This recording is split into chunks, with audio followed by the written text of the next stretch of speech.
Hello বন্ধুরা, তোমরা সবাই কেমন আছো? আশা করছি খুব ভালো আছো। আমার একটা ছোট্ট মিনি ব্লগে তোমাদের সবাইকে স্বাগত।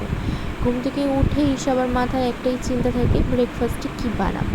তো চলো চটজলদি এই রেসিপিটা তোমাদের সাথে শেয়ার করছি, দেখে নাও। তো আমি প্রথমে একদম ঝিরিঝিরি করে টমেটো, ক্যাপসিকাম আর পেঁয়াজ একটু কুচিয়ে নিয়েছি। আর এদিকে নুন, গোলমরিচ আর টমেটো কেচাপ আর ডক্টর ওটকারের এই ভেজ মেয়োনিজটা নিয়ে নিয়েছি। তো এগুলো সব ভালো মতন দিয়ে একদম একটা মিক্সচার বানিয়ে নেব। তো চলো ঝটপট বানিয়ে নেওয়া যাক।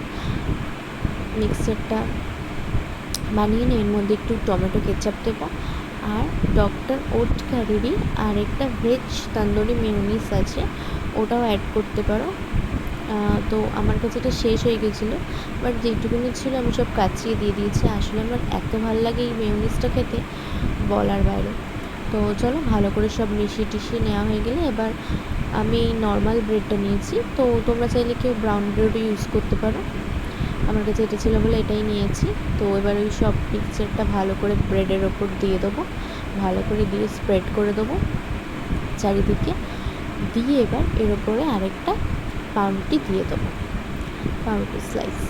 তো দিয়ে এবার সাইড দিয়ে অল্প অল্প করে বাটার দিয়ে দেবো, দিয়ে এটাকে ভালো করে ক্রিস্পি করে একদম ভাজতে হবে বাটার দিয়ে।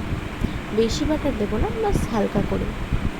তো দেখতেই পাচ্ছ আমার মতন এরকম ভেজে নেবে, দিয়ে উল্টে নেব। উল্টানোর পর কিছুটা এরকম দেখতে হবে। তারপরে কি সস দিয়ে চটপট খেয়ে নাও। আর খেয়ে কিন্তু অবশ্যই বলতে হবে যে কেমন লেগেছে আমার এই রেসিপিটা। ভালো লাগলে সাবস্ক্রাইব করো। টাটা।